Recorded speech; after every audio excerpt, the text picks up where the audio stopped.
सामने दिखाई दे दिया, हृदय में आ गया, फिर तू दुनिया के काम लायक नहीं रह जाएगा। इसीलिए कृष्ण को कहते हैं आनंद। परमात्मा कैसे हैं? आनंद हैं, जो एक बार आ जाते हैं फिर वह जाते नहीं हैं।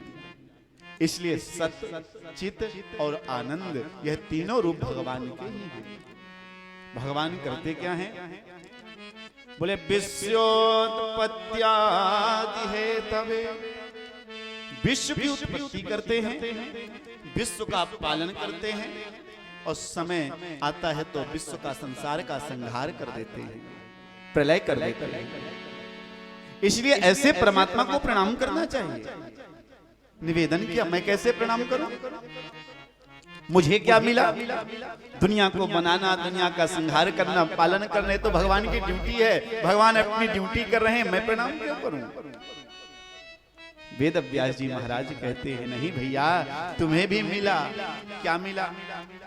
बोले महाराज, आपको मिला है, हर प्राणी के जीवन में 3 प्रकार के कष्ट होते हैं, दैहिक, दैविक और भौतिक। 3 ताप होते हैं। एक देवताओं के द्वारा दिया जाता है, दूसरा संसारिक शत्रुओं के द्वारा दिया जाता है, और तीसरा जो नवग्रह आदि, जो भूत प्रेत आदि बाधा होती है, इनके द्वारा जो हमें कष्ट मिलता है। इन तीनों प्रकार से कष्टों से जो हमें बचाए भगवत प्रेमियों, उससे ऐसे परमात्मा को तापत्रय विनाशाय श्री कृष्णाय वयम नुमः, ऐसे परमपिता परमात्मा को हम सबको प्रणाम करना चाहिए। लेकिन यहाँ पर कृष्ण के साथ में श्री वेदव्यास जी महाराज ने स्त्री लगाया है। निवेदन करूं आप सबसे, विद्वानों ने स्त्री का अनेक अर्थ लगाया है, लेकिन हमारे ब्रज के संत तो बड़ा सुंदर और सहज अर्थ लगाते हैं। ब्रज के संतों ने तो कहा है कि स्त्री यानी राधा। स्त्री कौन है? राधा रानी। यानी राधा के बिना कृष्ण कथा कभी पूरी नहीं हो सकती। स्त्री यानी राधा। राधा के साथ कृष्ण को प्रणाम करोगे तब मेरे कृष्ण प्रणाम स्वीकार करते हैं। यानी राधा कृष्ण को प्रणाम किया गया है। दूसरे श्लोक में सुखदेव जी की वंदना, यम प्रव्रजन्त मनुपेत कृत्यम द्वैपायनो विरह का तरया जुहावा पुत्रेति तन्मयतया तरवोभिनेदुः तम सर्वभूत हृदयं मुनिमानतोस्मि। सुखदेव जी महाराज कहते हैं, जो सुखदेव जी महाराज का लौकिक वैदिक संस्कार नहीं हुआ, जन्म लेते ही जंगल को चल दिए। पिता पीछे से आवाज दे रहे हैं, पुत्र इति, बेटा रुक जाओ, बेटा रुक जाओ। लेकिन एक बार भी पिताजी की तरफ मुड़ करके नहीं देखा। सुखदेव जी की तरफ से वृक्षों ने आवाज लगाई, अरे वेदव्यास जी महाराज, आप ज्ञानी हो, आपका एक पुत्र समाज की सेवा के लिए जा रहा है और आप एक पुत्र को रोक रहे हो। अरे महाराज, आप हम वृक्षों से शिक्षा लीजिए।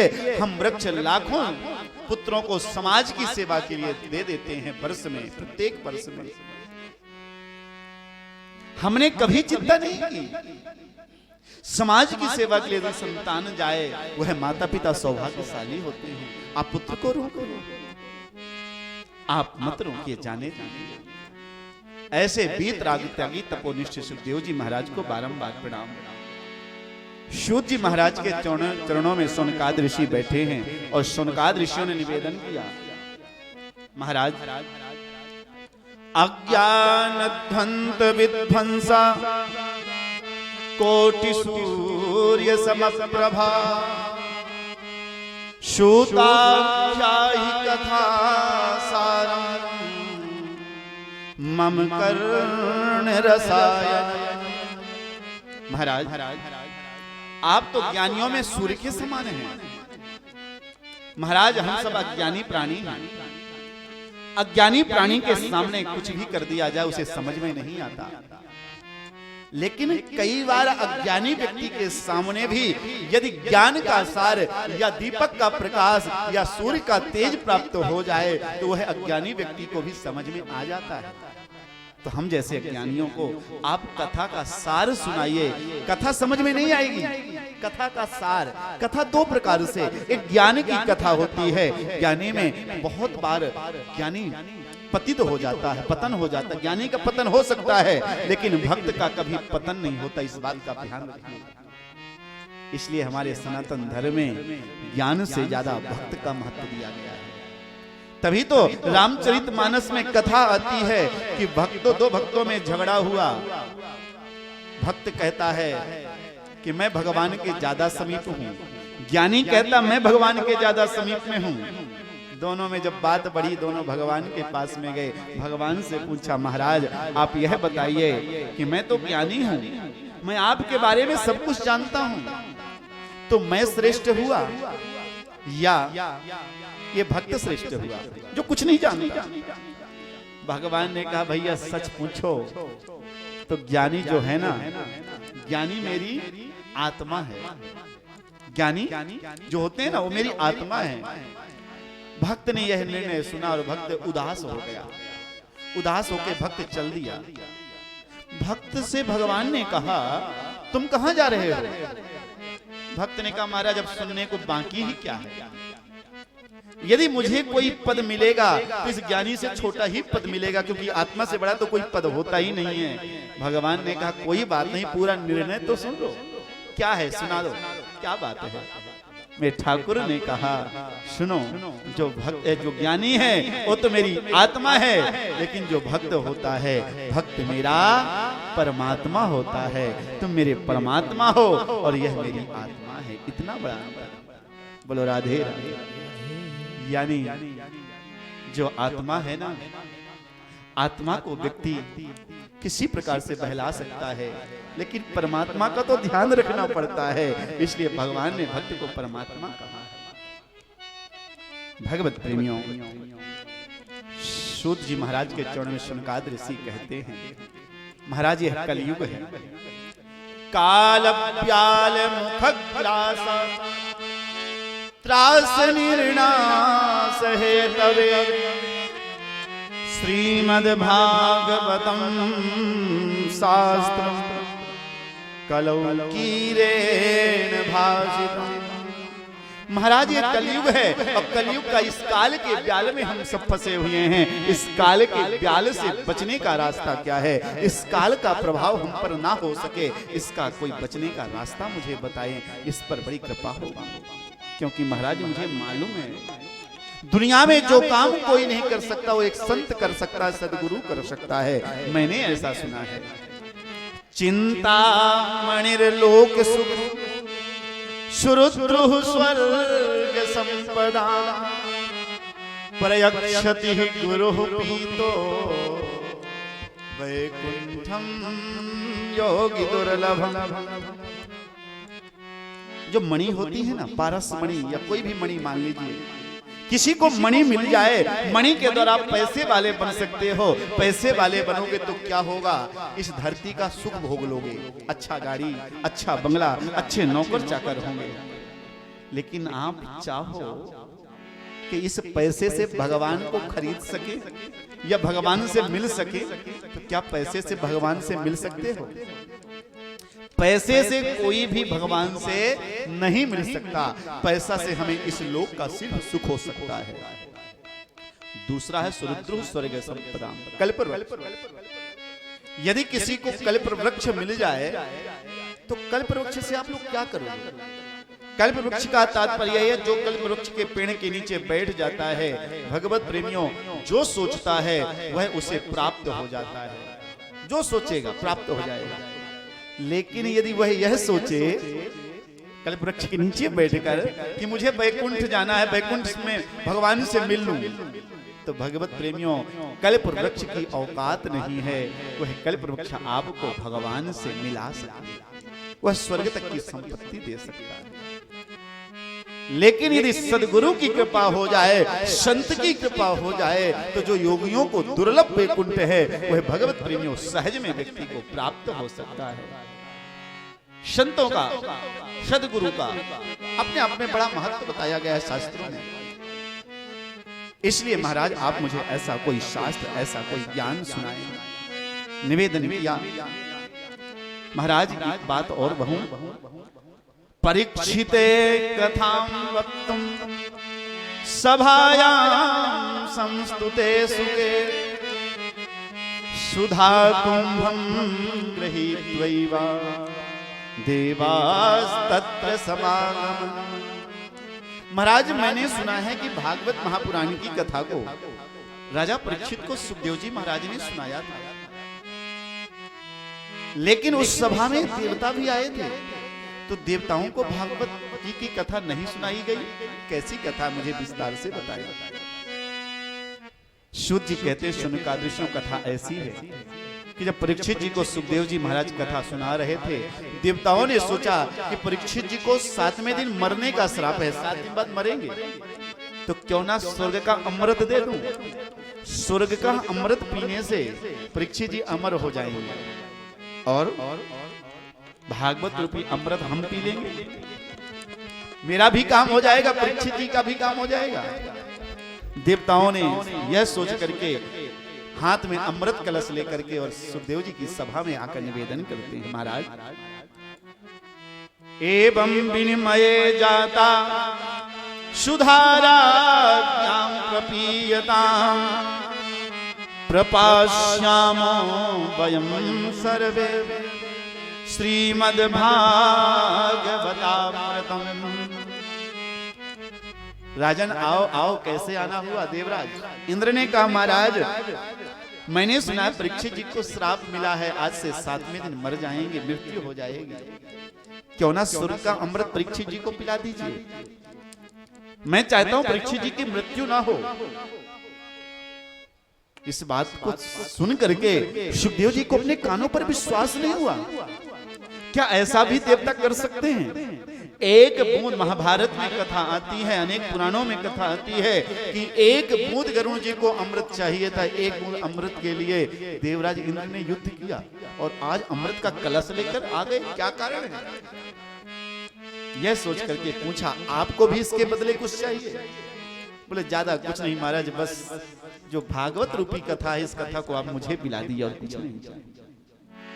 सुखदेव जी हंसने लगे और कहने लगे क्व सुधा क्व कथा लोके क्व काचः क्व मणिर्महा ब्रह्मरातो विचार्यैव तदा देवान् जहासः। महाराज कहाँ को सुधा को कथा लो, कभी कांच का टुकड़ा और कभी मणि में बराबरी हो सकती है। कांच का टुकड़ा तो कांच का टुकड़ा है, मणि तो मणि है। महाराज अदला बदली तो बराबर की वस्तु में होती है, इसलिए आपका जो स्वर्ग का अमृत है यह कांच का टुकड़ा है और जो भागवत रूपी अमृत है यह भागवत रूपी अमृत तो साक्षात मणि है। इस मणि को हम आपको कांच के टुकड़े के बदले में नहीं दे सकते, इसलिए मैं आपको उसी कथा को सुनाऊंगा। इसी कथा को देवर्षि नारद जी ने भी सुना था। महाराज नारद जी को कथा सुनने की क्या आवश्यकता पड़ गई? भाई कथा सुनने का फल तो भगवान का दर्शन है और नारद जी जब चाहें तब भगवान के दर्शन कर लें, फिर नारद जी ने कथा को क्यों सुना, क्या कारण है? मुझे विस्तार से बताएं। सुखदेव जी कहते हैं, सूत जी कहते हैं शुनकादृशियों, एक बार की बात, एकदा हि विशालाया चत्वार ऋषयो मला शतसंगार्थं समायाता ददृशुस्तत्र नारद। एक बार नारद जी बद्रीनाथ गए हुए थे, बद्रीनाथ जी का दर्शन करने गए। नारद जी के मुखमंडल पर एक चिंता झलक रही थी। मैं निवेदन करूं, कई बार हम लोग बनने का प्रयास करते हैं, जो अंदर है वह बाहर नहीं दिखाने का प्रयास करते। दुख है लेकिन हंसने का नाटक करते हैं। लेकिन मैं निवेदन करूं, दूर से ही पता लग जाता है कि आप हंस रहे हो, ऊपर से अंदर से मालूम पड़ जाता है। कैसे हंस रहे हो? नारद जी की हंसी पता लग गई। बद्रीनाथ जी में सनक सनंदन सनातन कुमार चारों भाई बैठे थे। चारों भाइयों ने देखा नारद जी को, पूछ लिया नारद जी कथम ब्रह्मण दीन मुख कुतः चिंता तुरो भव त्वरितं गम्यते कुत्र कुतश्चागमनं तव। नारद जी क्या बात है, आपके मुखमंडल पर चिंता किस बात की? आपका तो ऐसा चिंता लग रही जैसे किसी धनिक का धन चोरी हो गया हो, उसी प्रकार आपकी चिंता है। आप अपनी चिंता का कारण कहिए। नारद जी ने कहा महाराज मेरी चिंता का बड़ा सरल कारण है। मैं एक दिन पृथ्वी लोक गया, मैंने सोचा कि पृथ्वी में धर्म कर्म कथा भागवत सुनने को मिलेगा, सत्य देखने को मिलेगा, तपस्या करने वाले लोग मिलेंगे, लेकिन महाराज मैं गया तो मुझे कहीं भी शांति नहीं मिली। सनत कुमारों ने कहा कि पृथ्वी में भी सब जगह नहीं, तीर्थों में जाना चाहिए। तो नारद जी ने कहा महाराज मैं दिल्ली बंबई घूमने नहीं गया था, मैं भी तीर्थों में गया था। तो किन किन तीर्थों में गए? नारद जी कहते हैं अहम तु पृथ्वीं ज्ञात्वा सर्वोत्तमा पुष्करम च प्रयागं च काशी गोदावरी तथा हरिक्षेत्रम कुरुक्षेत्रम श्रीरंगम सेतुबंधनम ये दिशु तीर्थेषु भ्रममाण इतस्ततः। मैं पृथ्वी में तीर्थों में बताता हूँ कहाँ कहाँ गया। सबसे पहले गया मैं पुष्कर। सबसे पहले पुष्कर ही क्यों चुना भगवान नारद जी ने? पुष्कर ही क्यों गए? शायद पुष्कर सबसे पहले इसलिए गए, आप सबको मालूम होगा तीर्थों के जो गुरु जी हैं ना वो पुष्कर जी हैं। तो सबसे पहले गुरु जी के पास जाओ तो शायद वहां ज्यादा सटीक और सुंदर उत्तर मिलेगा, इसलिए मैं सबसे पहले तीर्थों के गुरु के पास में गया। लेकिन महाराज पुष्कर जी में शांति मुझे नहीं मिली। तो मैंने सोचा जब गुरु शांति नहीं है तो हो सकता है तीर्थों के राजा के पास हो। तो मैं दूसरे नंबर में गया प्रयागराज। लेकिन महाराज प्रयागराज में भी मुझे शांति नहीं मिली। तो मैंने सोचा चलो जो मुक्ति देने वाला धाम है वहां जाऊं, तो काशी मुक्ति देने वाली धाम। तो मैं काशी गया, काशी में भी मुझे शांति नहीं मिली। फिर महाराज में गोदावरी जहाँ 4 कुंभ लगते हैं मैंने कुंभ स्थलों में गया, लेकिन वहां भी मुझे शांति नहीं मिली। मैं गोदावरी हरिक्षेत्र हरिद्वार गया, कुरुक्षेत्र गया, श्रीरंगम गया, श्वेतबंध रामेश्वरम गया। मैं कौन कौन से तीर्थ गिनाऊं महाराज? मैं हर तीर्थ गया लेकिन कहीं शांति नहीं। महाराज मैंने सोचा कि चलो गृहस्थियों के यहाँ चलते हैं। लेकिन महाराज जब मैं गृहस्थियों के पहुंचा तो गृहस्थियों के यहाँ भी शांति नहीं। गृहस्थियों के यहाँ भी बड़ी विडंबना देखी मैंने। गृहस्थियों के यहाँ क्या देखा? गृहस्थियों के यहाँ 2 प्रकार की विडंबना है। एक तो व्यक्ति का भाग्य मंद, दूसरा बुद्धि भी मंद है। नारद जी कहते हैं महाराज यदि मैं विशेष बात कहता हूं, आप लोग ध्यान से समझिएगा। नारद जी का यह भाव, यदि व्यक्ति का बुद्धि मंद है और भाग्य प्रबल है तो खूब बढ़िया कमा खा सकता है। भाग्य प्रबल है, बुद्धि मंद है तो क्या हुआ? व्यक्ति भाग्य के बलबूते में कुछ न कुछ तो खाएगा, मौज करेगा। लेकिन महाराज मैंने क्या देखा कि व्यक्ति की बुद्धि भी मंद और भाग्य भी मंद, दोनों मंद है। तो महाराज दोनों में जब मंद होते हैं तो किसी को कुछ दिखाई नहीं देता, कुछ समझ में नहीं आता। तो विडंबना क्या होती है? देखा महाराज गृहस्थियों के यहाँ तरुणियों का प्रभुत्व चलता है। तरुणियों का तात्पर्य है जो नई नवेली बहुएं हैं उनका प्रभुत्व चलता है। तरुणी प्रभुता गे है श्याल को बुद्धिदायक कन्या विरणी लोभा दंपतीनां च कलकलम। सास ससुर का सम्मान नहीं, माता पिता का सम्मान नहीं, संसार में आज केवल तरुणियों का प्रभुत्व चलता है। और जब नई नवेली बहू आ जाती है तो उसके मायके वालों का प्रभुत्व चलने लग जाता है। घर में माता पिता का वर्चस्व खत्म हो जाता है।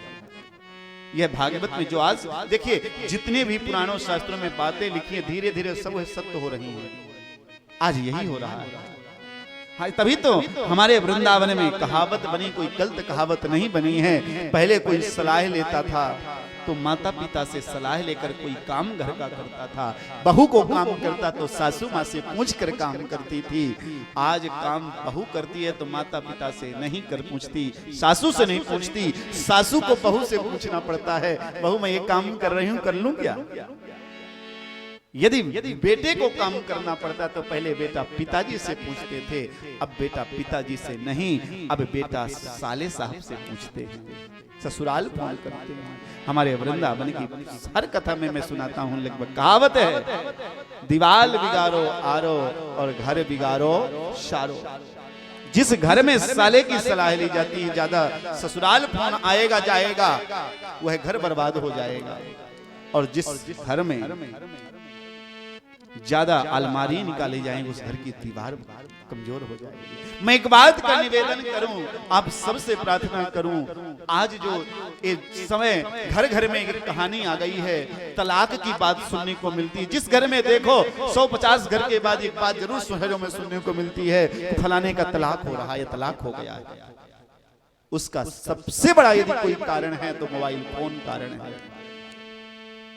पहले के जमाने में फोन नहीं होते थे, और पहले के जमाने में आप तलाक भी बहुत कम सुनते थे, कोई जानता नहीं था तलाक क्या है। आज पहले फोन नहीं होते थे इसलिए तलाक नहीं होते थे, आज फोन आए इसलिए तलाक होने लगे। कुछ भी हुआ, यदि जरा सा भी कुछ बात घर में हो गई, बेटी सीधे माँ को फोन लगाती है और माँ कहती है तू क्यों डरती है, मैंने 10 लाख रुपए दिए हैं ना, किस बात के लिए दिए हैं, तू रानी बनकर रहे। ज्यादा कुछ कहे तो मैं हूं ना, मैं केस कर देती हूँ। बोलो राधे राधे।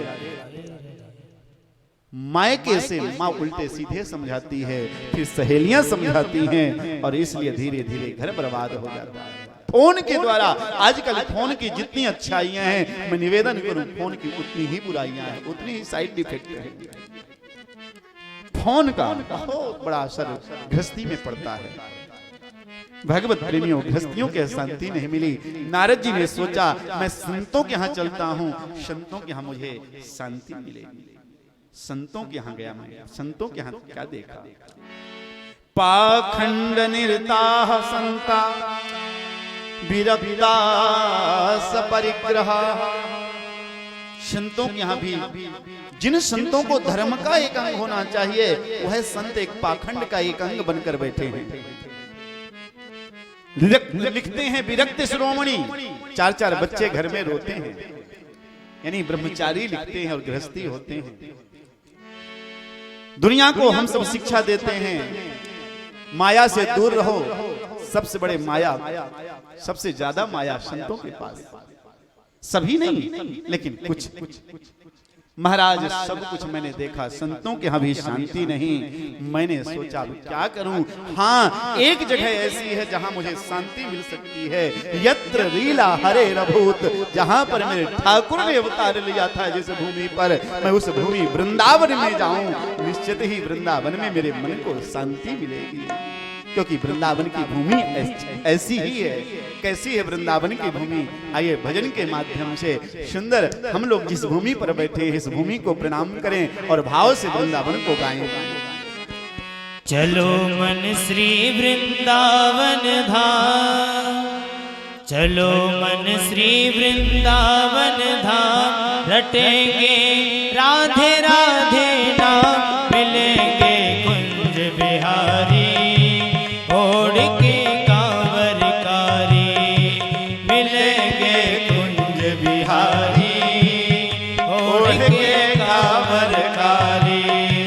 चलो मन श्री वृंदावन धाम, मन श्री वृंदावन धाम, रटेंगे राधे राधे नाम, मिलेंगे कुंज बिहारी, ओढ़ के कांवरकारी, मिलेंगे कुंज बिहारी, ओढ़ के कांवरकारी। जय हो। सभी लोग भाव से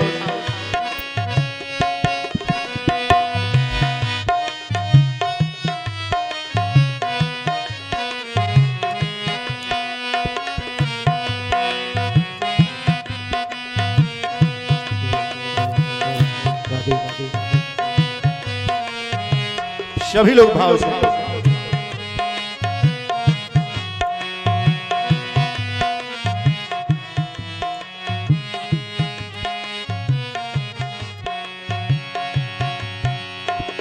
प्रातः होते हम श्री यमुना जी जाएंगे, प्रातः होते हम श्री यमुना जी जाएंगे, प्रातः होते हम श्री यमुना जी जाएंगे, प्रातः होते हम श्री यमुना जी जाएंगे, परिक्रमा दे जीवन सफल बनाएंगे, परिक्रमा दे जीवन सफल बनाए, तेरे पूर्ण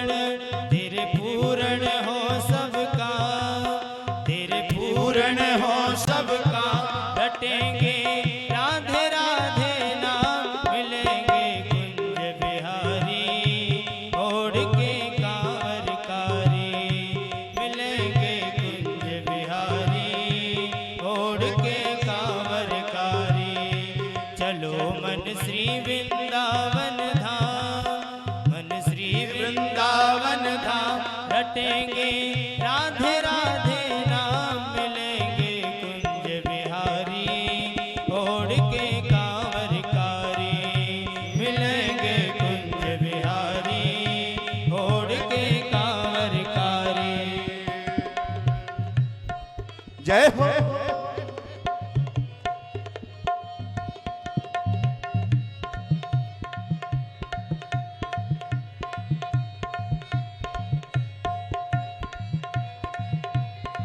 हरि बोल।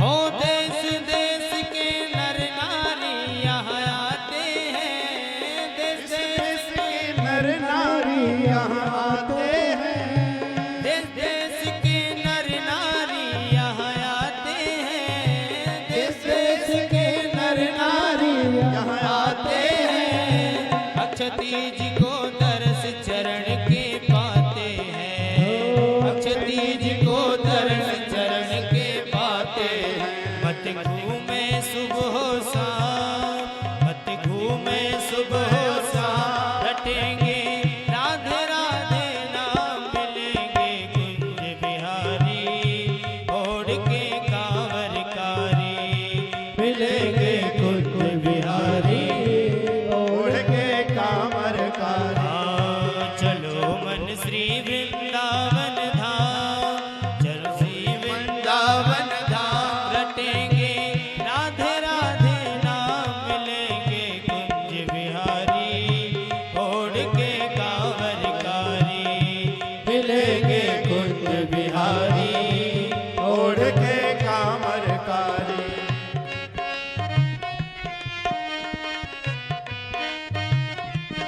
जय हो।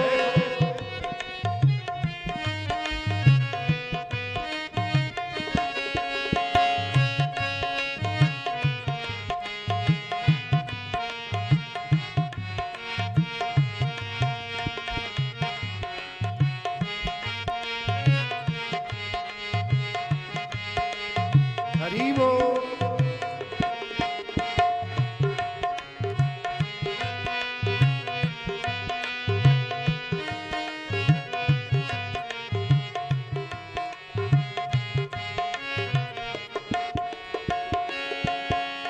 एक साल में होती एक दिन मंगला है, एक साल में होते एक बार मंगला है, एक साल में होती एक दिन मंगला है, एक साल में होती एक दिन मंगला है, बने जहाँ नित नए फूल के बंगला है, बने यहाँ फूल के बंगला है, मिल नटवर नागर श्याम, मिल नटवर नागर श्याम, रटेंगे राधे राधे नाम, मिलेंगे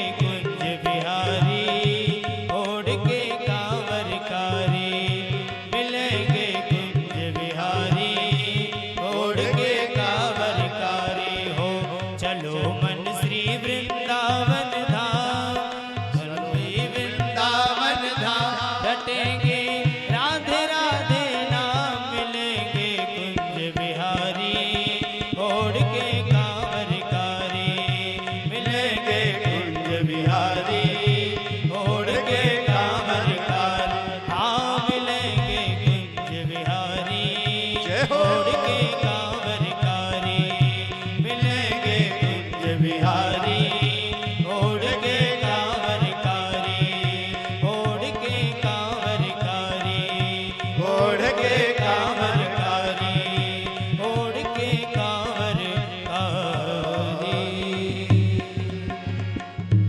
बोल वृंदावन धाम की जय जय जय श्री राम। राधे। ऐसे अद्भुत वृंदावन का व्याख्यान नारद जी ने स्वयं अपने मुखारविंद से किया। जिस भूमि पर आप लोग बैठे हो, जिस वृंदावन में बैठे हो, इस वृंदावन में नित्य मेरे प्रिया प्रीतम की क्रीड़ा भूमि है। यहाँ मेरे प्रिया प्रीतम नित्य क्रीड़ा करते हैं, नित्य क्रीड़ा स्थली है। यह सोच करके श्री नारद जी महाराज आज वृंदावन के लिए प्रस्थान किए। वृंदावन में मेरे मन को शांति मिलेगी। नारद जी आते हैं। नारद जी ने देखा, महाराज मैंने, नारद जी सनत कुमारों से कहते, मैंने एक वहां आश्चर्य देखा वृंदावन में। क्या आश्चर्य देखा? तत्राश्चर्यं मया दृष्ट्वा श्रूयतां तन्मुनीश्वर एका तु तरुणी तत्रा निखन्ना खिन्नमानसा। महाराज मैंने आश्चर्य यह देखा, एकाद तरुणी तत्रा, एक तरुणी स्त्री, जवान स्त्री रो रही थी और उस स्त्री के चारों तरफ अनेक स्त्रियां उस स्त्री को सांत्वना दे रही थी, समझा रही थी, मत रो, आंसू पोंछ रही थी। लेकिन थी सारी स्त्रियां। उस स्त्री की गोद में दो बुजुर्ग आदमी लेटे हुए, वृद्ध आदमी लेटे हुए थे। कौन थे मालूम? मैंने यह सोचकर कि इस स्त्री का कष्ट दूर करना चाहिए। संतों का स्वभाव है कि किसी कोई कष्ट में तो उसको कष्ट को दूर करो। मैं जाऊं और इस स्त्री के कष्टों को दूर करूं, यह सोचा मैंने। और यह सोच करके मेरे दो कदम मैं आगे बढ़ा, लेकिन मेरे मन में एक बात आई, स्त्रियों की सभा कहीं हो तो स्त्रियों को जाना ही ठीक लगता है। मेरा काम क्या है? मेरा जाना ठीक नहीं।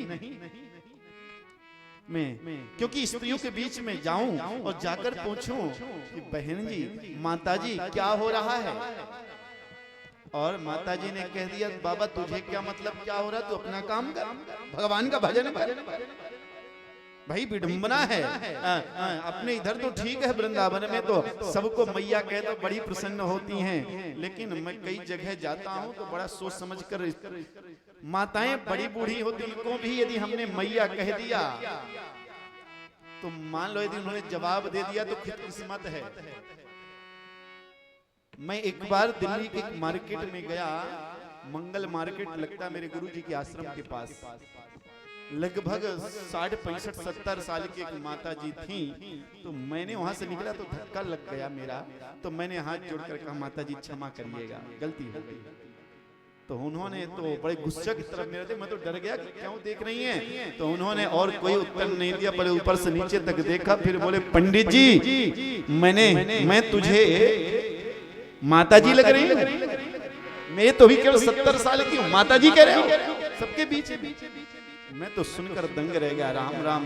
तो मेरा हमसे रहा नहीं, करने का मारेगी जो होगा देखी जाएगी, पूछने में क्या जा रहा है। हमने कहा तो आप ये बता दीजिए मैं आपको कहूँ क्या? आंटी जी तो लायक हो नहीं, क्योंकि मेरी मम्मी से उम्र के भी ज्यादा हो। लेकिन दिल्ली में और भी बाहर बड़े बड़े महानगरों में माता जी कहना किसी को ठीक नहीं। बहन जी कह दो, आंटी कह दो, भाभी कह दो, चलेगा, लेकिन माता जी स्वभाव।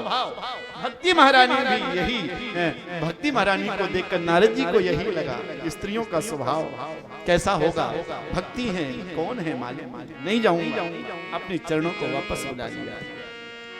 जैसे नारद जी कहते मैंने वापस मुड़ा, उसी समय उस स्त्री ने मुझे देखा और मुझे देखकर उस स्त्री ने आवाज लगाया, भो भो साधु क्षणं तिष्ठ मच्चिन्तामपि नाशय दर्शनं तव लोकस्य सर्वथा हरं परम। भो भो साधु क्षणं तिष्ठ, हे संत जी, हे साधु, एक क्षण के लिए रुक जाइए। नारद जी ने सारस से पूछा क्यों? उस स्त्री ने कहा मेरी चिंता को दूर करके मेरे कष्ट को दूर कर दीजिए। नारद जी ने कहा आपको कैसे मालूम कि मेरे से रुकने से आपका कष्ट दूर हो जाएगा? भाई किसी का कुछ मालूम हो तब तो तुम ऐसे पूछो, क्या आप कष्ट ऐसे सीधे थोड़ी कह सकते हो? उस स्त्री ने कहा मुझे मालूम है, क्योंकि जो भी आपकी शरण में गया है उसका कष्ट अवश्य दूर होगा। ध्रुव पद मप्यातो यत्कृपातो ध्रुवोयम शकल कुशल पात्रम ब्रह्मपुत्रम नताशा। आपके एक शब्द से ध्रुव का कल्याण हो गया, परम पद की प्राप्ति हुई। आपके एक आशीर्वाद से प्रहलाद को भगवत प्राप्ति हो गई। तो महाराज जब प्रहलाद जैसे राक्षस को भी जाति में पैदा होने वाले को भगवत प्राप्ति हो सकती है, तो क्या मैं भगवान की एक दासी होकर के और आपके द्वारा मेरा संकट भी दूर नहीं हो सकता? इसलिए मुझे विश्वास है कि आपके आने से मेरा संकट दूर हो जाएगा। महाराज आप ही बताओ, कासित्वौ का विमौचेम नार्या का पद्मलोचन वद देवी सविस्तारं स्वस्य दुःखस्य कारण। महाराज स्त्रियों का क्या स्वभाव है, स्त्रियों को कैसे रहना चाहिए आपको मालूम है? महाराज आप मेरे संकट को दूर करिए। नारद जी ने कहा आपका नाम क्या है? आपकी गोद पर जो दोनों बुजुर्ग लेटे हुए हैं ये कौन है? ये जितनी स्त्रियां आपकी सेवा में हैं ये स्त्रियां कौन हैं? मुझे पूरा विस्तार से परिचय बताओ कौन है? उस स्त्री ने परिचय बताया, अहम भक्तरिति ख्याता इमौ मे तनयौ मतौ ज्ञान वैराग्य नामानौ कालयोगेन जर्जरो। महाराज मेरा नाम भक्ति है, मैं भक्ति। आपने पूछा ये दोनों बुजुर्ग कौन हैं? महाराज ये दोनों वृद्ध जो हैं ये मेरे पुत्र हैं, मेरे बेटे हैं। जो बेटे का नाम लिया नारद जी तो दंग रह गए सुनकर, कान खड़े हो गए, आंख फटी की फटी रह गई। क्या कहा? मेरे बेटा है? क्षमा करना देवी, मैं समझ नहीं पाया, आपको कहने में शायद गलती हो रही होगी। भक्ति महारानी ने कहा नहीं नहीं महाराज एकदम मैं सच कह रही हूं, मेरे दोनों पुत्र ही हैं। नारद जी ने कही कैसे? आप 16 साल की, बेटा 80 साल। ये तो ऐसा तो सुना था कि माता 80 साल की, बेटा 40 साल का, 20 साल का, 15 साल का सुना था, लेकिन ऐसा कभी नहीं सुना कि बेटा 80 साल की और माँ 20 साल की, कभी नहीं सुना। इसीलिए मैं चकित हूं। भक्ति महारानी ने कहा कष्ट यही है, मेरा कष्ट भी यही है कि मैं जवान बैठी हूं, मेरा पुत्र वृद्ध हो गया। शास्त्र कहते हैं भगवत प्रेमियों, मां को यदि यह चॉइस करने को 2 ऑप्शन दिए जाएं पुत्र के बारे में कि तुम्हारे पुत्र को बहुत बड़ा कष्ट आना है, मृत्यु आनी है, अरे दुनिया का सबसे बड़ा कोई भी कष्ट कह लो, अंग कटना है, कुछ भी कह लो, लेकिन उपाय यह है यदि तुम पुत्र का दुख ले सको तो तुम्हारा पुत्र बच सकता है। तो भगवत प्रेमियों शास्त्र कहते हैं माँ हंसते हंसते उस पुत्र के दुख को ले सके। बेटा माँ के दुख को नहीं ले सकता, लेकिन माँ पुत्र के दुख को ले लेगी। तभी तो आद्य गुरु शंकराचार्य भगवान ने अपने शब्दों में कहा है कुपुत्रो जायेता क्वचिदपि कुमाता न भवति। पुत्र कुपुत्र हो सकता है लेकिन माता कुमाता कभी नहीं हो सकती। पुत्र गालियां भी देता है, माँ को कष्ट भी देता है, तब भी माँ अंदर से अपने पुत्र को आशीर्वाद देती है कि मेरा पुत्र सुखी रहे, मेरा संतान सुखी रहे। मां कभी भी अपने पुत्र को दुखी नहीं देखना चाहिए। महाराज जो स्त्रियों के बारे में पूछा, स्त्रियां मेरी सेवा में कौन है? महाराज कोई और नहीं, गंगाद्याः शरितश्चेमा मत्सेवार्थं समागम। एक गंगा आदि नदियां हैं, गंगा, जमुना, सरस्वती, तुंगभद्रा, कृष्णवेणा, गोदावरी, ये सब नदियां मेरी सेवा में प्रस्तुत हुई हैं। महाराज ये सब स्त्री का रूप धारण करके आई हैं, आप मेरे पुत्र के कष्ट को दूर कर दीजिए। महाराज मैं यहाँ ऐसे नहीं पहुंची हूँ, मेरा जन्म यहाँ नहीं हुआ। मेरा जन्म तो द्रविड़ प्रदेश में हुआ था। उत्पन्नो द्रविणे दाहम वृद्धिम कर्नाटके तथा क्वचिन क्वचिन महाराष्ट्रे गुर्जरे जनिता। द्रविड़ प्रदेश में उत्पन्न हुई मैं, बड़ी बड़ी पली बड़ी कर्नाटक में, महाराष्ट्र में पहुंची, थोड़ी थोड़ी मेरी अवस्था गड़बड़ हुई, लेकिन जब गुजरात में पहुंची तो मैं पूरी छीण हो चुकी थी। न मेरा कोई ग्राहक, न मेरे पुत्रों का कोई ग्राहक। मैंने सोचा चलो वृंदावन चलते हैं, क्योंकि वृंदावनम पुनः प्राप्त नवीने विस्वरूपिणी जाता हम युवती सम्या प्रेष्ठ रूपा सांप्रतम। जैसी वृंदावन पहुंची, महाराज वृंदावन आकर मैं तो जवान हो गई, लेकिन मेरे पुत्रों का ग्राहक वृंदावन में कोई नहीं मिला। बोलो राधे राधे राधे। ध्यान रखिए, मैं निवेदन, वृंदावन में कोई भी ज्ञान वैराग्य को नहीं पूछता।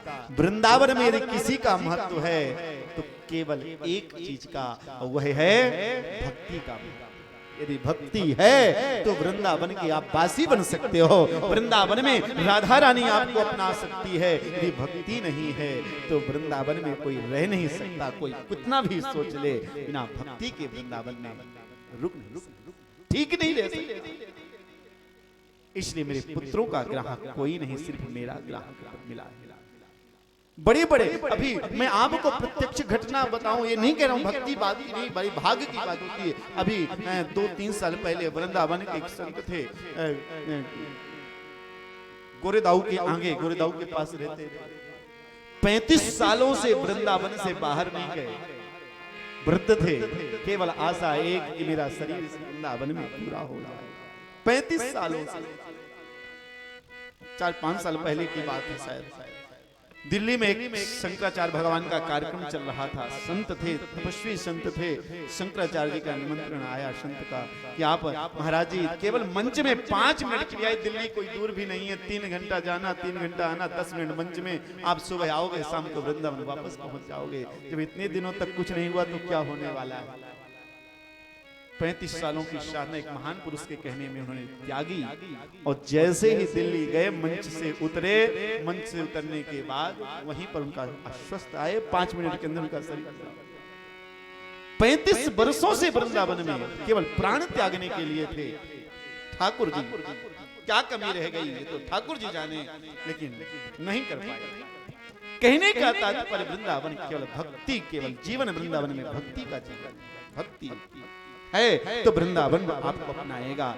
लिखा है वृंदावन के बारे में, वृंदावन से संयोगा पुनस्तम तरुणी नवा धन्यम वृंदावनम तेना भक्तिर्नृत्यति यत्र च।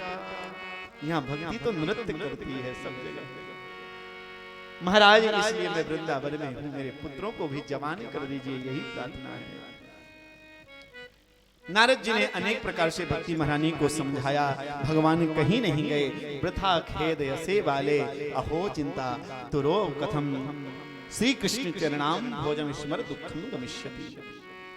चिंता मत करो, भगवान कहीं नहीं गए, भगवान तुम्हारे समीप में हैं। अरे भक्ति तुम तो वह हो कि जहां तुम होती हो भगवान वहां अपने आप पहुंच जाते हैं तुम्हारे कारण। इसलिए तुम चिंता मत करो, मैं अभी करता हूं तुम्हारे पुत्रों के कष्टों को दूर। नारद जी महाराज ने ज्ञान वैराग्य के कानों में वेद का पाठ किया, वेदांत का पाठ किया, गीता का पाठ किया, लेकिन भगवत प्रेमियों कुछ नहीं हुआ।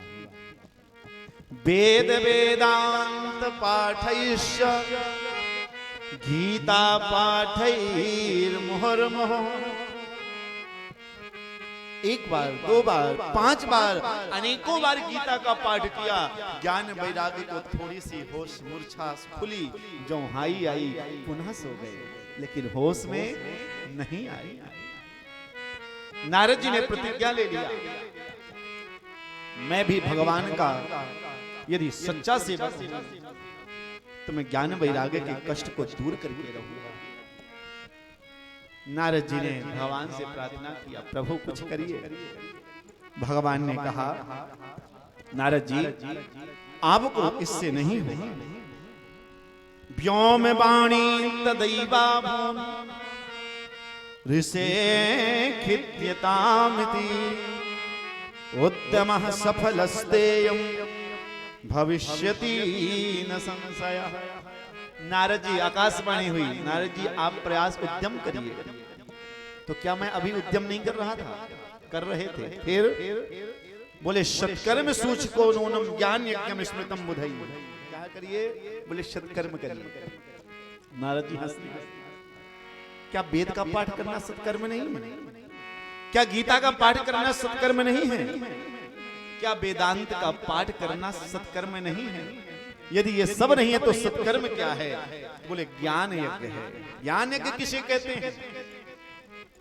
बोले यह ज्ञान यज्ञ सत्कर्म क्या है? कोई संत बताएगा। कौन सा संत? बोले उत्तर दिशा की ओर जाओ, कोई संत मिलेगा वही बताएगा। महाराज मैं जब से उत्तर दिशा की ओर चल रहा हूं, जो भी संत मिलता है मैं पूछता हूं, भैया सत्कर्म क्या है? मुझे सत्कर्म बताओ। कोई भी संत सत्कर्म बताने के लिए राजी नहीं। संत जवाब दे देते हैं, महाराज जब आपको नहीं मालूम तो मुझे क्या मालूम। बहुत बातें ऐसे होती हैं कि बड़े बड़े ज्ञानियों को मालूम नहीं होती और कई बार छोटे छोटे बच्चों को मालूम हो जाती है। बहुत बार ऐसे बहुत ज्ञान हम लोगों को आप लोगों के माध्यम से प्राप्त हो जाता है, जो बात मुझे नहीं मालूम है, क्योंकि धरती पर जो है कोई भी सर्वज्ञ नहीं है, सबके अंदर कोई ना कोई कमी है। सर्वज्ञ कोई नहीं। तो कोई भी संत यह देखकर नारद जी पूछ रहे हैं, जब नारद जी को नहीं पता तो हम तो साधारण आदमी हैं, हम क्या बताएंगे, इसलिए कोई नहीं बताता। कुछ संत तो सोचते कि नारद जी आ रहे हैं, तो नारद जी को देख करके पहले ही मौन व्रत कर लेते, झूठा मौन व्रत। नारद जी आते पूछते सत्कर्म क्या है, तो वह संत इशारा करते, मुंह की भूतास तथान्य तो क्वचित संता पलायिता। महाराज आजकल मेरा मौन व्रत चल रहा है, मैं बोल नहीं सकता, मौन व्रत है, इशारा से ना बोलने का बहाना। सूत जी तो कहते हैं सुनकादृश्यों, नारद जी को देख देख करके कोई संत तो आश्रम छोड़कर ही भाग जाते थे। बोलो राधे राधे। क्योंकि नारद जी आएंगे, पूछेंगे, हम बता नहीं पाएंगे तो बदनामी होगी, तो नारद जी से मिलो ही मत, आश्रम छोड़कर गायब। तो महाराज कोई भी मुझे नहीं मिला, अब जाकर आपके दर्शन हुए हैं, अब आप ही बताइए कि सत्कर्म क्या है जिसका इशारा यह आकाशवाणी कर रही है। नारद जी ने कहा, महाराज मुझे साफ साफ सत्कर्म के बारे में बताइए। सनत कुमार हंसने लगे और सनत कुमारों ने बड़े सुंदर सहज शब्दों में कहा, सत्कर्म सूचको नूनम ज्ञान यज्ञम स्मृतम बुधई श्रीमद्भागवतम लाप शतुगीता सुकादभिः। नारद जी सत्कर्म ज्ञान यज्ञ कोई और नहीं, श्रीमद् भागवत जी की कथा को ही सत्कर्म और ज्ञान यज्ञ कहा गया। यही है सबसे बड़ा सत्कर्म, सबसे बड़ा ज्ञान यज्ञ है। तभी तो विद्वान लोग कहते हैं विद्यावताम भागवती परीक्षा, विद्वानों की परीक्षा भागवत से। विद्यावताम भागवत। महाराज भागवत जी से क्या होगा? जब गीता से कुछ नहीं हुआ, वेद वेदांत से नहीं हुआ, कुछ हुआ तो भागवत से क्या होगा? क्योंकि भागवत महापुराण वेद वेदांत गीता से निकला हुआ तो एक रस है, एक शास्त्र है। क्या होगा? सनत कुमार जी ने बड़ा सुंदर दृष्टांत दिया। नारद जी जैसे कोई व्यक्ति आम का फल खा रहा और आम का फल खाते खाते, आम तो बड़ा स्वादिष्ट होता है, आम का फल खाते खाते स्वाद है, वाह क्या स्वाद है। और कोई सज्जन यह कहे कि जब आम का फल इतना मीठा है, इसका पेड़ कितना मीठा होगा। एक काम करें, फल को छोड़ो, पेड़ खाते हैं, ज्यादा मजा आएगा, ज्यादा आनंद आएगा। अब कोई फल छोड़कर पूरे पेड़ को जब आ जाएगा, तो क्या जो मीठा फल में स्वाद था वह पेड़ में मिल सकता है? कभी नहीं मिल सकता। उसी प्रकार नारद जी जो वेद हैं ये तो पेड़ हैं, जो वेदांत हैं ये तो वृक्ष के फूल हैं, और जो गीता है यह कच्चा फल है, लेकिन पका हुआ फल ही भागवत महापुराण है। क्योंकि जो स्वाद पके हुए फल में आएगा वह कच्चे फल में स्वाद नहीं आएगा। बोलो राधे राधे।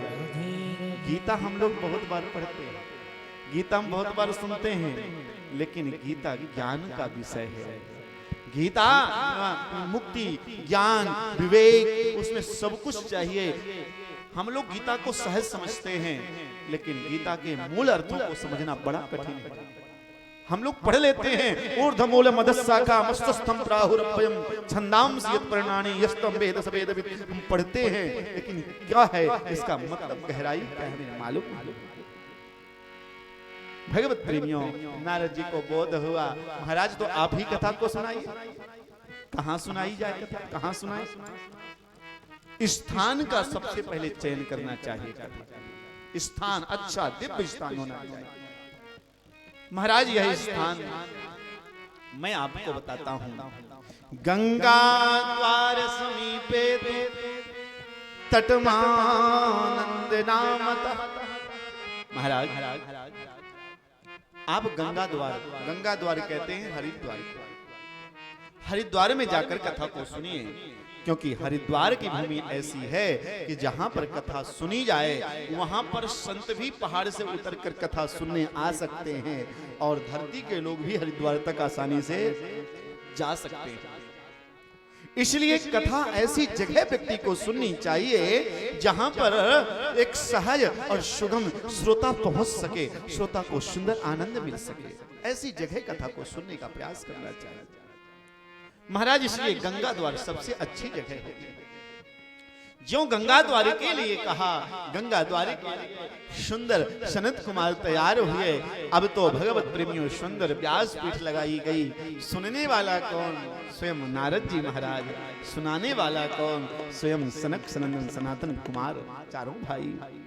अब तो जब श्रोता पकता ज्ञान निधि कथा राम के गुण, यदि श्रोता उत्तम हो तो वक्ता को उत्तम कथा सुनाना पड़ेगा।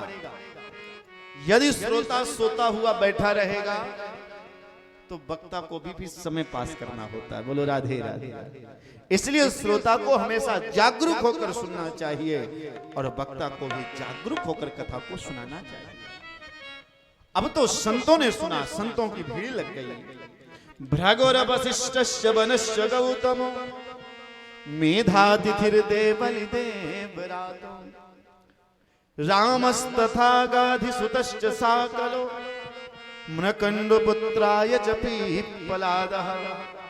भृगु, वसिष्ठ, च्यवन, गौतम, मेधातिथि, देवल, देवराज, रामस, गाधिपुत्र, मृकण्डपुत्र आदि आदि पीप्पलायन आदि बड़े बड़े संत सब कथा सुनने के लिए चले।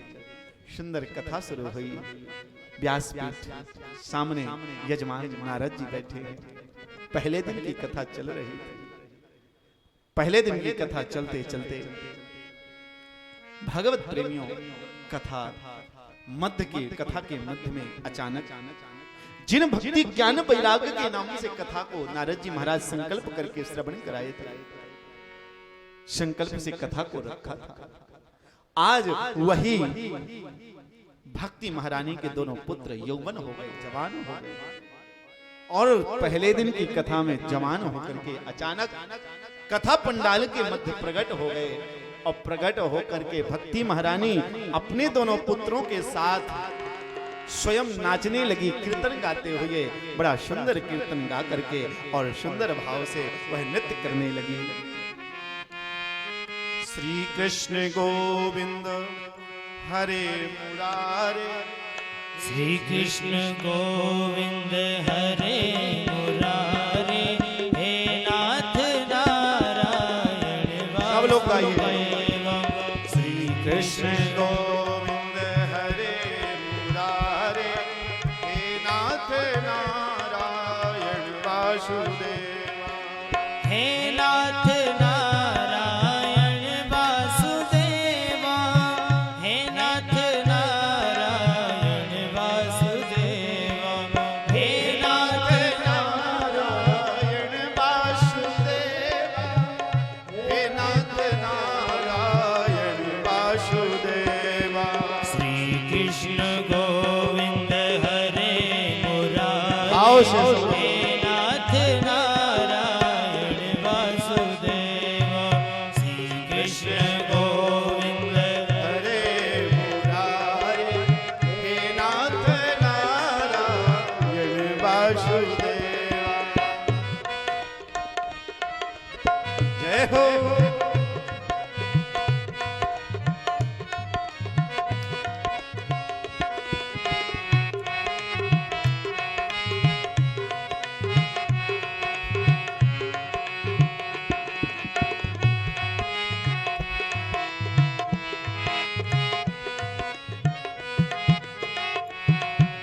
गोविंद मेरी यह प्रार्थना है, भूलूं कभी ना मैं नाम तेरा। गोविंद मेरी यह प्रार्थना है, भूलो नहीं कभी तुम्हारा। गोविंद मेरी यह प्रार्थना है, भूलूं कभी ना मैं नाम तेरा। गोविंद मेरी यह प्रार्थना है, भूलो नहीं नाम कभी तुम्हारा। निष्काम होके सेवा करूं मैं, निष्काम होके सेवा करूं मैं, दिन रात गाऊं मैं नाम तेरा।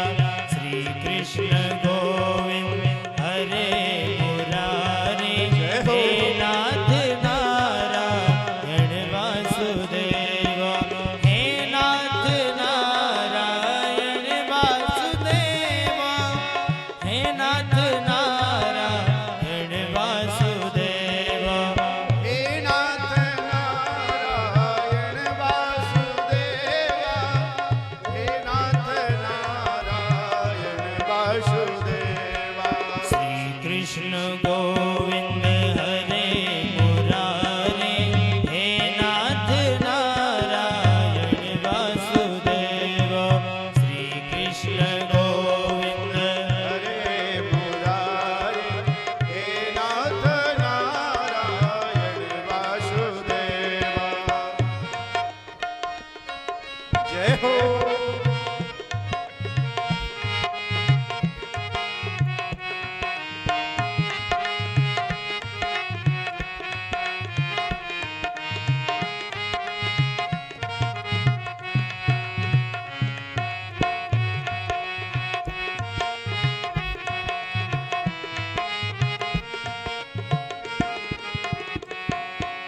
पितमात स्वामी सखा हमारे, पितमात स्वामी सखा हमारे, हो पितमात स्वामी सखा हमारे, पितमात स्वामी सखा हमारे। हे नाथ नारायण वासुदेवा, हे नाथ नारायण वासुदेवा। श्री कृष्ण गोविंद जय हो। हरे मुरारे, हे नाथ नारायण वासुदेवा। श्री कृष्ण गोविंद हरे मुरारे, हे नाथ नारायण वासुदेवा। राधे कृष्णा राधे कृष्णा राधे कृष्णा राधे राधे राधे कृष्णा राधे कृष्णा कृष्णा कृष्णा राधे राधे। राधे कृष्णा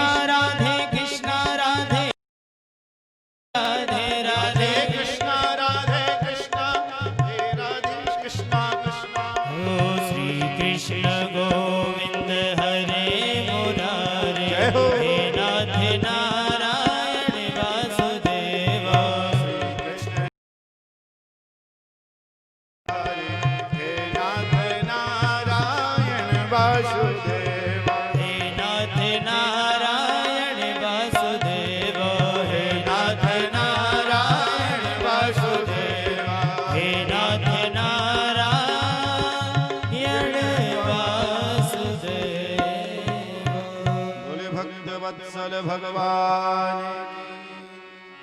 भक्ति ज्ञान वैराग्य तीनों इसी कीर्तन को करके और सुंदर नृत्य करने लगे। भगवत प्रेमियों, सभी कीर्तनों को किसी न किसी विद्वान ने बनाया, लेकिन यह जो कीर्तन है यह भागवत के महात्मा का श्लोक है, आधा श्लोक है। शास्त्र कहते हैं, भागवत जी में ऐसा वर्णन आता है, श्लोक अर्धम श्लोक पादम वा नित्यम भागवतोद्भवम। एक श्लोक, आधा श्लोक ना बने तो आधा का आधा श्लोक दैनिक वैष्णव को पढ़ना चाहिए। आप एक श्लोक पढ़ सकें बहुत बढ़िया है, ना पढ़ सकें तो आधा श्लोक पढ़ें, और आधा भी ना आए तो आधा का आधा तो जरूर पढ़ना चाहिए भागवत जी का। लेकिन श्लोक भागवत जी का वैष्णव को, कृष्ण भक्तों को अवश्य पढ़ना चाहिए। आप लोग कहोगे कि भागवत के श्लोक कठिन हैं, हम कैसे पाठ करेंगे? तो भगवत प्रेम में कुछ ना बने तो केवल आप इस आधे श्लोक का, इसका पूरा श्लोक हम सुनाते हैं। पूरा श्लोक क्या है? भक्ति सुतौ तौ तरणौ गृहीत्वा प्रेमैक्य रूपा सहसा विरासी श्री कृष्ण गोविंद हरे मुरारे नाथेति नामानि मुहुर्वदन्ति। यह पूरा श्लोक है, यानी आप श्री कृष्ण गोविंद हरे मुरारे हे नाथ नारायण वासुदेवा यदि आप बोलोगे तो भागवत जी का आधा श्लोक हो जाएगा। इसलिए मैं कहा करता हूँ, खाते पीते उठते बैठते सोते जगते जब भी समय मिले श्री कृष्ण गोविंद हरे मुरारे हे नाथ नारायण वासुदेवा करते रहना चाहिए। निश्चित ही आपके सारे संकट दूर होंगे। भगवत प्रेमियों, भक्ति महारानी का सुंदर कथा चल रहा था। भक्ति महारानी ने कहा, महाराज जब कथा होती है सबका स्थान निश्चित है बैठने का। मेरे निमित्त कथा हो रही है, मैं कहां पर बैठूं? मुझे बैठने का कोई स्थान बताइए। सनत कुमारों ने कहा, नारद जी ने कहा, अरे भक्ति महारानी आपके लिए अलग से आसन लगाने की कोई आवश्यकता नहीं है। कथम प्रविष्टः कथमागतेयं मध्ये मुनीनाम इति तर्कयन्तः। जब तर्क होने लगा तो नारद जी ने कहा, देवी जितने भी श्रोता यहाँ बैठे हैं इन सभी श्रोताओं के हृदय में जाकर तुम बैठ करके कथा को सुनो तो भक्तों का भी कल्याण होगा और तुम्हारे पुत्रों का भी कल्याण हो जाएगा। बोलो राधे राधे। इसलिए भक्ति हमेशा भक्त के हृदय में बैठ करके कथा को सुनती, इसलिए कथा का महत्व।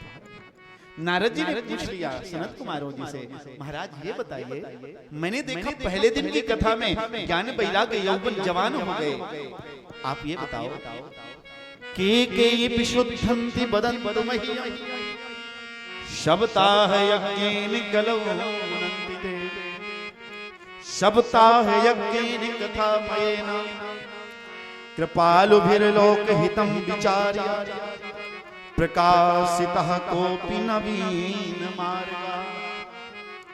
के विशुद्धन्ति बदन्तु मह्यम्। महाराज ये बताइए कौन कौन से पापी इस कथा को सुन करके मुक्त हो सकते हैं? किस किस की मुक्ति भागवती प्रदान कर सकती है? किस किस का कल्याण कर सकती है? सनत कुमार जी हंसने लगे, नारद जी आप पूछ रहे हो कि कौन कौन से पापी इस कथा को सुनकर मुक्त हो सकते हैं? मैं तुम्हें बताता हूं कौन कौन से करते हो। ये मानवाः पाप कृतस्तु सर्वदा सदा दुराचार्य रताभिमार्गगा क्रोधाग्निदग्धा कुटिलाश्च कामिनाः शब्दाः यज्ञेन कलौ नन्दिते। नारद जी आप यह पूछते हो कौन कौन से पापी मुक्त हो सकते हैं, और मैं यह कहता हूं कि दुनिया का ऐसा कौन पापी है जो कथा को सुन करके मुक्त नहीं हो सकता है। कोई किसी प्रकार का पाप, लेकिन पाप के बाद पश्चाताप जरूर कर ले, उसका भागवत कल्याण कर देती है। नारद जी ने पूछा, महाराज ऐसा कोई इतिहास है कि जो पाप किया हो और पाप करते करते व्यक्ति कब चला जाए पता नहीं होगा? तो मर गया हो और मरने के बाद उसके नाम से कथा करा ली जाए तो उसका कल्याण हो जाए। मैं निवेदन करूं, भागवत एक ऐसा ग्रंथ है जो किसी की भी पुण्य स्मृति में होता है। बाकी लिखने के लिए हम किसी भी पुराण में लिख देंगे, लेकिन यदि किसी के शरीर पूरा होने के बाद किसी ग्रंथ की कथा को सुना जाता है तो वह भागवत महापुराण की कथा है, जो व्यक्ति को मरने के बाद भी उसका कल्याण जिस लोक में होगा वहां करने जाएगा, उसका वहां कल्याण होगा। इसीलिए हमारे यहाँ सनातन धर्म में ऐसी मान्यता, कोई चला जाए उसके संकल्प से आप कथा करा दीजिए। बहुत लोग कहते हैं महाराज कथा उसके नाम से तो यहाँ है ही नहीं।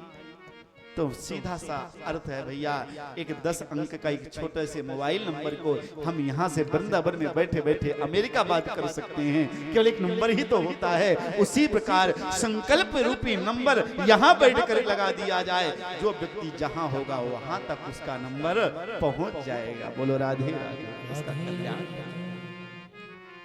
इसलिए नारद जी का इस बात को सुन करके सनत कुमार जी ने निवेदन किया। मुझे एक इतिहास ध्यान आया, अत्र ते कीर्तयिष्यामि इतिहासं पुरातनम् यस्या श्रवण मात्रेण पापहानिः प्रजायते। मैं एक तुम्हें इतिहास सुनाता हूं नारद जी, आप ध्यान से उस इतिहास को श्रवण करो। आत्मदेव पुरः तस्मिन् सर्ववेद विशारदः श्रौतस्मार्तेषु निष्णात द्वतीव इव भास्करः। आत्मदेव पुरः तस्मिन्, आत्मदेव नामक एक ब्राह्मण है जो बड़े ज्ञानी हैं। ज्ञानी इतने बताए गए हैं भागवत जी में, आत्मदेव जी महाराज द्वितीव इव भास्करः, दूसरे सूर्य के समान हैं, इतने ज्ञानी हैं। हमारे शास्त्रों ने सूर्य से बड़ा ज्ञानी किसी को नहीं कहा। आजकल हम लोग क्या कहते हैं, साधारण तौर पर हनुमान जी महाराज के शब्दों में आता है, श्लोक स्तुति में आता है, ज्ञानी नामाग्र गण्यम। ज्ञानी कौन है सबसे ज्यादा? हनुमान जी। ज्ञानियों में अग्रगण्य हैं। लेकिन आपको मालूम है हनुमान जी ज्ञान कहां सीखे, कहां से लिया? सूर्य भगवान से। हम कई बार सुनाए हैं आप लोगों को, फिर भी सुनाते हैं। हनुमान जी एक बार ज्ञान लेने के लिए सूर्य भगवान के पास में गए। जैसे ही सूर्य भगवान के पास जाने लगे, सूर्य भगवान दूर से ही हनुमान जी को आते देखकर भाग दिए। सूर्य भगवान ने सोचा एक बार छोटे में आया था तो मुझे खा गए। हनुमान जी सूर्य भगवान को फल समझकर उठते हुए सूर्य को फल समझकर निकल गए थे। सूर्य भगवान ने सोचा जब तो बालक छोटा था, जैसे तैसे इंद्र के वज्र के द्वारा जैसे तैसे हम बाहर आए, अब तो ये बड़ा हो गया, अब खाएगा तो मेरा तो पता ही नहीं लगेगा। हनुमान जी अपने रथ को बड़ी तेज गति से भगाए। हनुमान जी ने कहा महाराज रुक जाइए, थोड़ा सा राहत की सांस ली। सूर्य भगवान कहिए कैसे आना हुआ, दूर से ही बात करिए। जैसे समय किसी से हम लोग बात करते हैं तो दूर से प्रयास करते हैं कि दूर से प्रयास, तो अब कोरोना के डर के मारे दूर से बात करते हैं। और हनुमान जी और सूर्य भगवान को खाने का डर था, कहीं निगल ना जाए माने, इसलिए अब तो निवेदन किए हनुमान जी महाराज मैं कुछ ज्ञान सीखने आया हूं। सूर्य भगवान ने कहा ज्ञान तो तब मिल सकता है जब व्यक्ति आमने सामने बैठा हो,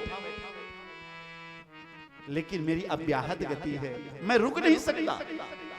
मैं रुकूंगा नहीं तो तुम्हें ज्ञान कैसे सिखाऊंगा? हनुमान जी ने कहा महाराज मेरे पास उसका भी एक उपाय है। क्या? महाराज उपाय यह है आप सीधा चलते रहना और मैं उल्टा चलता रहूंगा, तो मेरा मुख आपके सामने हो जाएगा। आप चलते हुए मुझे ज्ञान देते रहना और मैं उल्टा चलते हुए आपके ज्ञान को लेता रहूंगा। मेरा भी कार्य हो जाएगा और आपका भी कार्य नहीं रुकेगा। ठीक है। तभी हनुमान जी ने सूर्य भगवान से संपूर्ण ज्ञान लिया। जब ज्ञान पूरा हुआ, हनुमान जी ने कहा महाराज मैं गुरु दक्षिणा क्या दूं? सूर्य भगवान ने कहा हनुमान जी महाराज आप जैसा शिष्य पाकर मैं धन्य हो गया, और मेरी गुरु दक्षिणा तो यही है कि धरती लोक में मेरे अंश से मेरा पुत्र जन्म लेगा और जाकर मेरे पुत्र को तुम भगवान से मिला देना।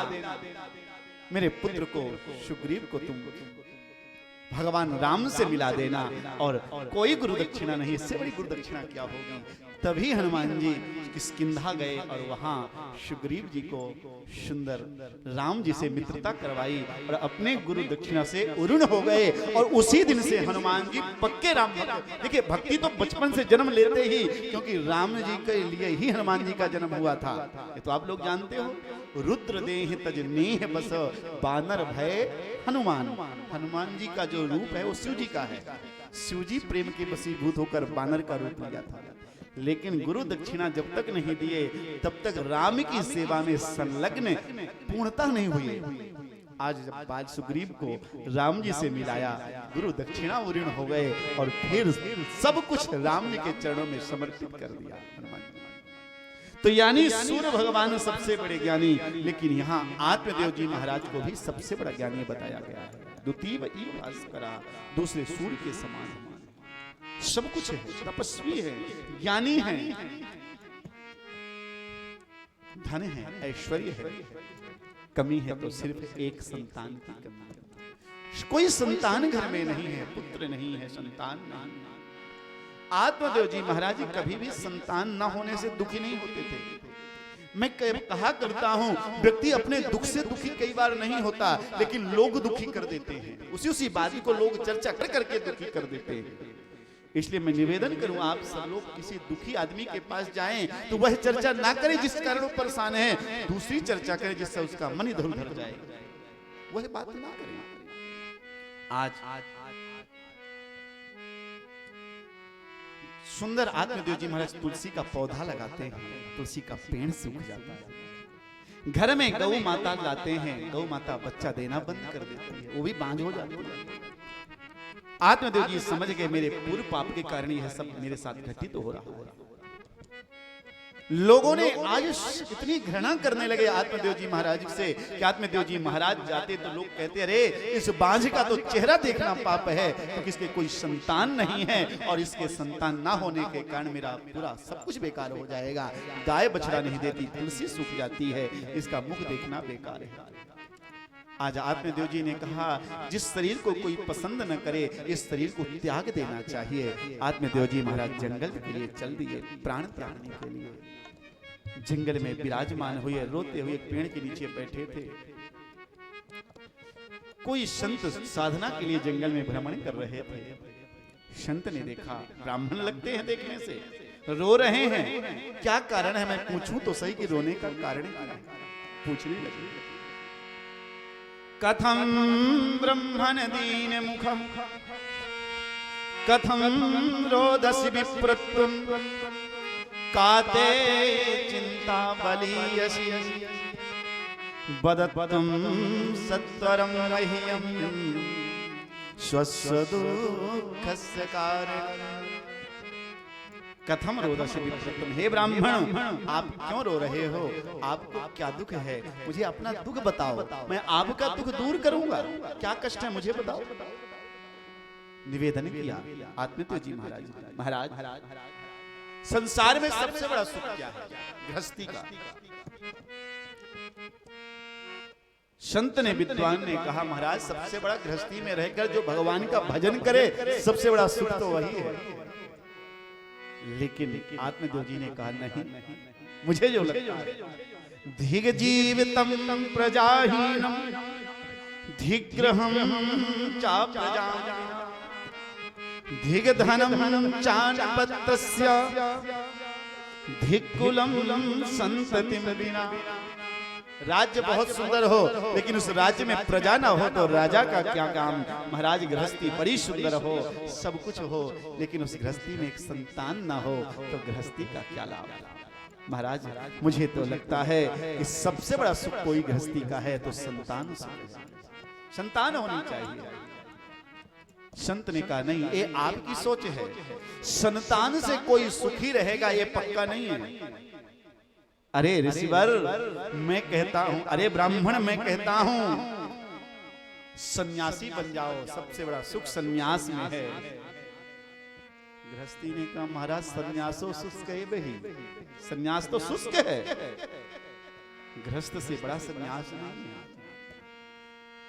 हर शब्द संत कहते हैं, और ज्ञानी थे आत्मदेव जी महाराज, हर शब्द का काट उनके पास था, हर शब्द को काट देते थे। नहीं महाराज, ये नहीं, ऐसे नहीं, ऐसा है। संत समझ गए ये ब्राह्मण ऐसे मानने वाला नहीं है, ये तो संतान का प्यारा है, ये संतान का भूखा है। मैं निवेदन करूं आपसे भगवत प्रेमियों, जिसे प्यास लगी है उस व्यक्ति को पानी चाहिए, पानी का लेक्चर नहीं चाहिए। कोई प्यासा व्यक्ति राजस्थान के रेतीली जगह में घूम रहा हो और कोई उसके पास जाए और कहे भैया पानी पानी क्या चिल्लाते हो, पानी तो ऊपर भी है, पानी नीचे भी है, और पानी तो तुम्हारे शरीर के अंदर भी है, क्योंकि शरीर क्षिति जल पावक गगन समीरा पंच रचित अति अधम शरीर। इस शरीर भी 5 तत्वों, उस तत्व में एक तत्व जल है। फिर जल जल क्या चिल्लाते हो? अब आप बताओ, जल के बारे में कोई कितना आपको शिक्षा दे, क्या जल की शिक्षा लेने से आपकी प्यास बुझ जाएगी? आपको तो पानी चाहिए, उसका लेक्चर नहीं। संत ने उपदेश किया, महाराज मैं देख रहा हूं, सप्त जन्मा बधितव पुत्रे नहीं बचा। ब्राह्मण देवता, तुम इस जन्म की बात कहते हो, तो मैं तुम्हारे माथे की रेखा पढ़कर देख रहा हूं कि तुम्हारे 7 जन्मों तक कोई संतान योग नहीं, कोई पुत्र योग नहीं। इसलिए काम करो, तुम संतान का सुख छोड़ दो। जो संतान के सुख के बारे में, छोड़ने के बारे में कहा, उसी समय भगवत प्रेमियों निवेदन किया, महाराज अब तो मुझे इसी जन्म में पुत्र मिलेगा। चरणों को पकड़ लिया। कैसे? आत्मदेव जी ने कहा, महाराज ये बताओ, जो मेरे सामने खड़े होकर के मेरे माथे की रेखा को पढ़ करके 7 जन्मों की बात को देख लेता है, देख ले, वो कोई साधारण आदमी होगा? कोई पहुंचा हुआ आदमी ही 7 जन्मों की बात को देखेगा? महाराज आप मुझे संतान दीजिए। मैं नहीं दे सकता तो महाराज मैं इस शिला में अपने सर को पटक कर प्राण त्याग दूंगा, लेकिन बिना पुत्र के घर वापस नहीं जाऊंगा, आपको ब्रह्म हत्या लगेगी। संत को दया आई, संत ने एक फल निकाला, फल निकाल कर दे दिया, जाओ पत्नी को खिला देना, निश्चित ही तुम्हारे संतान। यह सुनकर के भगवत प्रेमी बड़ा खुश, फल को लेकर आत्मदेव जी महाराज चल दिए। जैसे ही आत्मदेव जी महाराज फल लेकर गए, पत्नी ने स्वागत किया। पत्नी का नाम धुंधली था, फल निकाल कर दिया, लेकिन धुंधली ने भगवत प्रेमियों फल को नहीं खाया। आत्मदेव जी ने कहा, अरे बावरी ये संत का प्रसाद है, संत के आशीर्वाद से व्यक्ति का कल्याण हो जाता है। जो भी संत के सामीप्य में जाता है, संत उसकी तो तकदीर ही बदल देते हैं। संतों का बड़ा सुंदर महत्व बताया। आइए एक बार संतों का महत्व देखें, संतों के संग में क्या मिलता है आप सबको। संतन के संगे संगे लाग रे, तेरी अच्छी बनेगी। संतन के संगे संगे लाग रे, तेरी अच्छी बनेगी। अच्छी बनेगी तेरी किस्मत जगेगी। अच्छी बनेगी तेरी किस्मत जगेगी। अच्छी बनेगी तेरी किस्मत जगेगी। अच्छी बनेगी तेरी किस्मत जगेगी। ओए तेरो बड़ो भाग रे, तेरी अच्छी बनेगी। ओए तेरो बड़ भाग रे, तेरी अच्छी बनेगी। जय हो। सभी लोग भाव से गाएं।